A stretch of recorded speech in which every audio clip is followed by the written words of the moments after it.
Welcome to my unboxing of the ASUS P8Z77-V Premium. Now, of note is the fact that ASUS actually doesn't even always release a premium grade motherboard. They always have a Pro, they always have a vanilla, sometimes they'll have, LEs or LX or whatever else mixed in. They always have a deluxe, but they don't always have a premium because ASUS only releases a premium board when they feel that there is some kind of a feature set mix that they can bring to the table that justifies the premium moniker. So in this case, before we get any further into it, what makes this one super special and super premium above all else is full native support for Thunderbolt. So Thunderbolt is built right into the boards. Thunderbolt gives you up to 10 gigabit per second, which is fully capable of running external storage as well as displays, even daisy chained together at the same time. Moving along, we've got an mSATA 32 gig SSD built in, so that's as a caching solution for whatever hard drive you might actually connect to it. We've also got full support for their Wi-Fi Go technology, including Bluetooth, as well as the ability to use your board as a Wi-Fi access point. Fan Expert 2 is included. This is actually a fantastic little piece of software within the AI suite that lets you manage your fan speeds and temperatures along custom curves should you see fit. To give you guys some idea how important of a feature I think that is, I bought an over $100 piece of hardware called an M-Cube T-Balancer to use in my system just to give me that functionality. It comes built into your board here.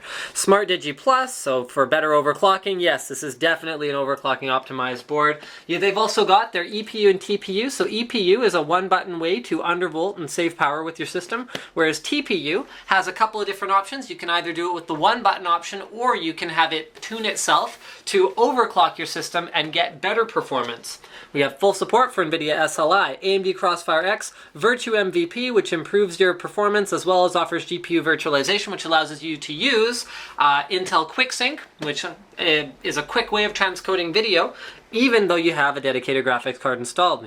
DTS Connect, Intel Z77 chipset, supports Intel Core processors at better, 22 and 32 nanometer CPU support, so that's second and third generation Intel Core series processors. And here we go. We find a whole lot of pretty much the same basic stuff inside here. It does talk a little bit more about Fan Expert 2, including your abilities to take advanced control with detailed information about each fan. You can listen and locate the fans. You can get to blah blah. Okay, this is all good stuff. This is what I'm all about. Oh no, not this one, not the RPM fixed mode. That's cool. So you can take all of your fans and fix them at a given RPM, which is kind of neat. This is the one that I'm all about. The one where you can create whatever curves you want, and according to temperatures of various parts, you lock in each fan to whatever you want it to adjust based on. You can get your system to keep itself at exactly the cooling and noise level that you're comfortable with. SSD caching 2. So this is cool. So SSD caching 2 now has a multiple caching option. So you have four SSD caching capable ports, which means you can do all kinds of cool stuff, including having two separate cached volumes, so two SSDs and two hard drives, and you can tune exactly the way you want to do it. You can have one SSD that's caching like a volume of the other three drives, so that gives you more flexibility, because in the past we've only really seen caching solutions that work, or third-party caching solutions that work with only two ports. Okay, Virtu MVP, we've talked about USB 3 boost. This is important. So UASP as well as their turbo mood, that's like when you're like depressed, but like really, really, really fast. Anyway, turbo mode, sorry guys. Turbo mode and UASP give you options to accelerate your USB 3 performance. We have a full NCIX tech tips coming out about this soon. Network eye control uses the Intel NICs built into this board. It actually has dual built-in Intel network cards to manage things like QoS for more optimized network performance. Thunderbolt, okay, up to daisy chain up to 6 Thunderbolt devices. ASUS also put a lot of engineering into making sure that it would be hot pluggable, because by nature, PCI Express is not a hot pluggable interface, so they had to do some special tuning to the BIOS as well as the driver in order to make this possible on the PC. Dual blah blah. Okay, yes, we've covered that already. So easy installation for Intel Smart Response and Rapid Start technology. Very, very cool. Wi-Fi Go is another really neat feature that we've sort of already talked about. Okay, so that's good. Oh yeah, of note, to do with Wi-Fi Go, is that it is DLNA compatible, so you can use DLNA devices to access stuff that you have on your computer from your compatible media player, such as one from, you know, Pivos or Patriot, or another, or ASUS with their own OPlay players as well. So that'll be over the network. So inside the accessory package, we find a whole lot of really good stuff. I'm just going to take all these out, and then we'll have a look at them outside of the box. This has a really big box. You can tell that it's a higher end board because the box is substantially larger than their Pro Series board. Here, I'm gonna go get the Pro Series board box so that you guys can see the physical comparison. So, that's how you know you're getting like more like different and more better stuff. See, check this out. Premium box compared to Pro box. See? Look at that thickness. Yeah, that's a premium board. So why did they need all of that space? Well, because there's tons of cool stuff in here. Here's the Wi-Fi Go module with Wi-Fi N and Bluetooth. Here are the antennas. These are magnetic antennas, which are super handy. It means you can stick them to the outside of your case. So those are for the Wi-Fi Go module. Here are the exclusive features user guide walkthroughs. Okay. We also have the Wi-Fi Go card, specific user guide for that guy right there. We've got the P8Z77-V premium user guide, including the installation DVD, which you should ignore and download the latest off the ASUS website. Check this out. This is all English, so this is a thick user manual for your motherboard, which is great because detail is better than not having detail. We have two-way, three-way, and four-way Republic of Gamers. Check that out. You even get like a Republic of Gamers SLI bridge to go with your not Republic of Gamers board, but I mean, with these kinds of features, it almost is pretty close to that level. We've also got 4 SATA 3.6 gigabit per second cables, 2 SATA 2 3 gigabit per second cables, an I/O shield with a few interesting color codes. So they've got the USB BIOS flashback port color-coded, and then the button color-coded for you, as well as your USB 3 ports that are compatible with UASP. So they've gone ahead and labeled that for you. You can configure them in the AI suite, whether you want to use UASP or whether you want to use bot or standard mode. But the fact that they color-code them for you means you can more easily figure out which ones are going where, because these ones that aren't UASP ready, you can also use turbo mode on those. So, I also like the positioning of these up at the top, because if you do have to reach around the back, or if you do have a case that has a pass-through, having it at the top is usually the closest and most convenient place. ASUS Q connectors are right here for more convenient plugging in of front panel whatnots and hoo-haws. And last but not least, we've got an ASUS USB 3 front panel 3.5-inch bay. Since nobody has a floppy drive anymore, this is a far more useful thing to put in your 3.5-inch bay than whatever else you were planning to put in your 3.5-inch bay. So thanks to ASUS for including that, and it uses an internal header, not an external pass-through, which is definitely ideal. All right, moving along to the board itself. This is, yeah, I mean, I was going to say it's a premium board, but if you haven't figured that out based on the name of the board already, then you're probably pretty noob, so we're just going to leave it at that. I mean, even the fact that I felt the need to say it's a premium board is pretty noob right there. By the way, a lot of people complain about how I touch PCBs. Let me show you how I'm actually removing the motherboard. So this is the grip I have on it, which might look pretty bad on the surface, but let me show you what I'm doing. One thumb is on plastic components here. My fingers on the back are actually on the metal spikes coming out of the RAM slots on the other side of the board. I'm not touching the PCB. Touching the edge of a PCB, once again, is fine. So if you watch, when I hold a board like this, I'm positioning my hand like this, so once again, I have my fingers on those metal spikes, I'm not touching the PCB. The oil from your fingers can damage PCBs and is not very good for them. So yes, I'm aware of that. No, I don't have my greasy fingers all over the PCB. I like to maneuver boards by slots, heat sinks, and parts where I don't actually have to touch it. I also avoid touching things like this because your fingerprints will get on them and they'll look ugly and greasy because they're made of aluminum, and aluminum tends to stain when you get fingerprint oil on aluminum. Yes, not good. I hate fingerprints. So that is what I am doing. I'm not just willy-nilly touching the board all over the place. So let's have a look at the general layout of the board. Right up here in the top left corner, I'm going to start there for a change because it's a bit of an exceptional feature of this board. That is where the Wi-Fi Go module plugs in. You just put that in there. There's a space for it in the back of the I/O shield right there. That's where you plug in your antennas. So that's pretty straightforward. There's a screw that is pre-plugged into the Wi-Fi Go card, so it doesn't get lost. Just go ahead and screw that in. No big deal. The socket. So this has an LGA 1155 socket, which means you can't use 1156 processors. It's fully compatible with Sandy Bridge and Ivy Bridge, so you can use whatever CPU you want and overclock the snot out of it with the huge multi-phase digital VRM that this premium level board has going on over here. It also has fairly beefy cooling with your chipset cooled by just a little guy here. We got a heat pipe connecting it to a much larger heatsink that is responsible for cooling part of the VRM with another large heatsink cooling the rest of it. Honestly, these Ivy Bridge CPUs with their 77 watt TDPs don't really start to suck back power and produce a lot of heat until you overclock them. So that's how you can tell when a board is designed with overclocking in mind, because it'll have all that space and all that cooling going on for overclocking. So we've got a lot of logos on the board. Oh, you know what? I'll do my usual routine and then we'll go into some of the other more detailed stuff. So right here is our 8-pin power connector in its ideal location at the top left of the board. Here are our dual channel DDR3 slots. So all Ivy Bridge and Sandy Bridge CPUs support only 4 slots. That's why you don't see any 1155 boards that support more than 4 slots of memory. Although, technically, all Ivy Bridge and Sandy Bridge CPUs only support up to 2x8x configurations for the PCIe slots, but ASUS has clearly cheated on that a little bit, so we'll talk more about that later.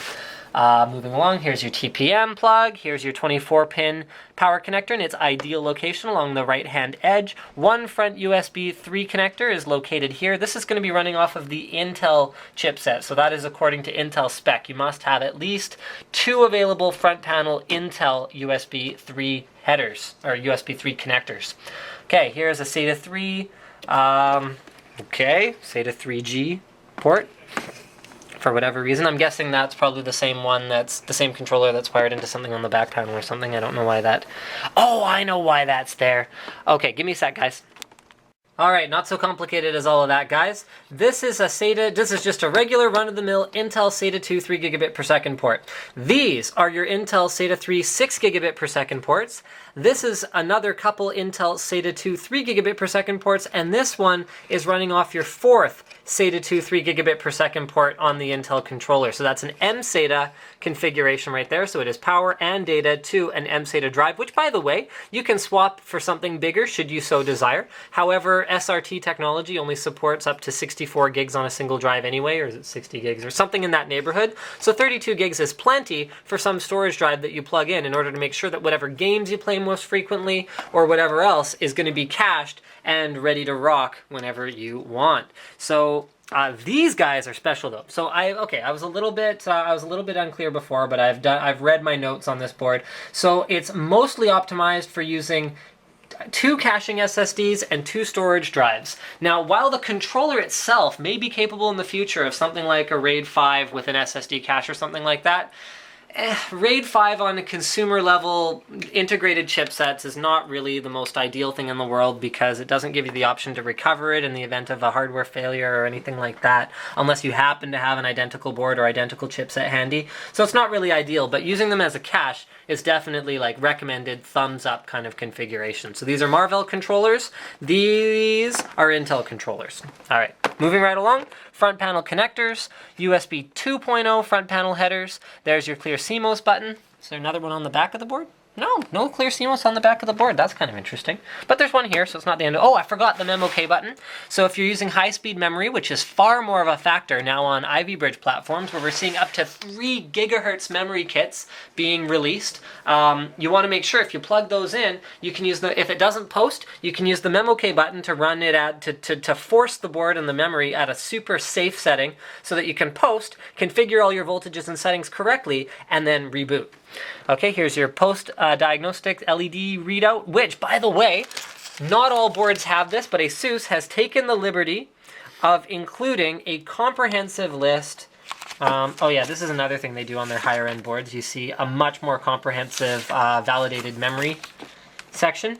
Okay, comprehensive list of, all of the error codes that you might see off that. So how many times have you guys had a board that has one of these error readouts and then actually doesn't Sorry guys, the battery died, but I don't want to harp on it for too long, but how many times have you guys had a board that has one of these, but you Google around and to no avail can you even find out what the stupid postcode on it even means? So there you go. They tell you what it means. Thank you, ASUS.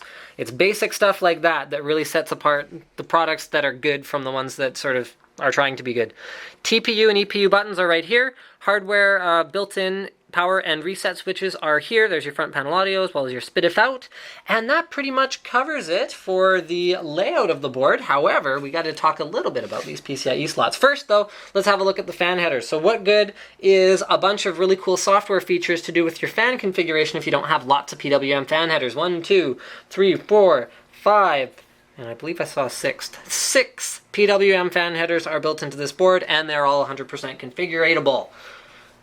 This is cool stuff. This is the bee's knees because this is compatibility with up to, and these are PCIe Gen 3. Those LEDs show you which ones are active in Gen 3 mode, and that is a very expensive chip right there. So this board supports up to 8x, 8x, 8x, 8x PCIe 3. Now, even in the event of, because remember, these CPUs only technically support 8x, 8x, but that PLX switching chip allows it to achieve better balance. Basically, it's a switch. So it manages where the data needs to go to give you effectively more bandwidth for running more graphics cards. Not only that, but unlike the last generation, less expensive PCIe 2.0 PLX chip, this will run even in a worst case scenario, like if you were going to go, oh, well, you know, blah, blah, blah, I'm a naysayer of PLX chips, and I think that if you've only got 16x PCIe 3 effective bandwidth here, then you can only have 4x, 4x, 4x, 4x. Even if you only had PCIe 3 4x, 4x, 4x, 4x, that would still be equivalent to PCIe 2.0, 8x, 8x, 8x, 8x, which is more than enough for 4 of any high-end graphics card today. So even worst case scenario, this thing is going to be fully unleashed, fully functional for 4-way SLI and 4-way Crossfire with 4 high-end graphics cards, which is very cool. They also throw in a couple PCIe 1x slots just in case you need them. And remember guys, if you want to run at a 2-card configuration, you're going to go here and here. They're conveniently color-coded. 4-way configurations will go here, here, here, and here. And 3-way will be 1, 2, 3. Don't forget, guys, you can also plug in PCIe 1x cards into 16x slots, or 2x, or 4x, or 8x into a 16x slot. No problem, other than it'll have less bandwidth available, which won't matter unless you're running like really high-end RAID cards or anything like that. Okay, moving right along. Aha! Okay, so backport. 2 eSATA ports, 1, 2, 3, 4 USB 3.0 ports, optical audio out. Okay, 2 USB 2.0 ports, presumably under this sticker, which I think was actually supposed to be up here, but whatever. There's 2 USB 2.0 ports under there, trust me. There. Aha. I can reapply stickers. ASUS can hire me to work as applying a sticker applier. Okay, USB 2. 2 Intel Gigabit Ethernet ports. Can't emphasize that enough. Dual Intel Gigabit LAN. 7.1 audio. We've got HDMI and DisplayPort out for the onboard video built into your Ivy Bridge or Sandy Bridge processor. And we're right there. Last but not least, Thunderbolt! So besides all the BIOS tuning and software hoo-ha that ASUS has to go through to get a solution like this working, they also had a very special approach that they took to the traces as well as the location of the Thunderbolt chip on the board itself. So you see those curved traces as opposed to, here, let's find a more traditional trace. Over here. I hope you guys can see this in the lighting, but can you see how these traces go at 45-degree angles? Right here, and they're kind of sharp angles.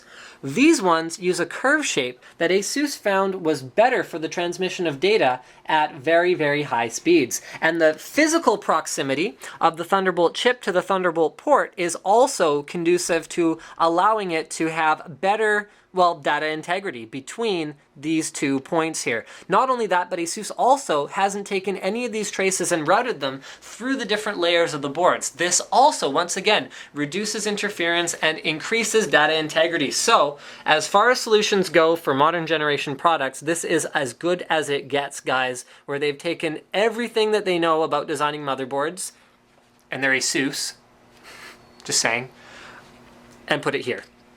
to make this Thunderbolt solution as fast and reliable and pain-free as possible. So guys, we're going to have lots of Thunderbolt stuff coming on NCIX Tech Tips over the next little bit. We've got cool stuff like this, which is Thunderbolt ready. We've got cool stuff like, thank you Slick, this, which is also Thunderbolt ready. And don't forget guys, Thunderbolt looks the same as mini DisplayPort, but it's not.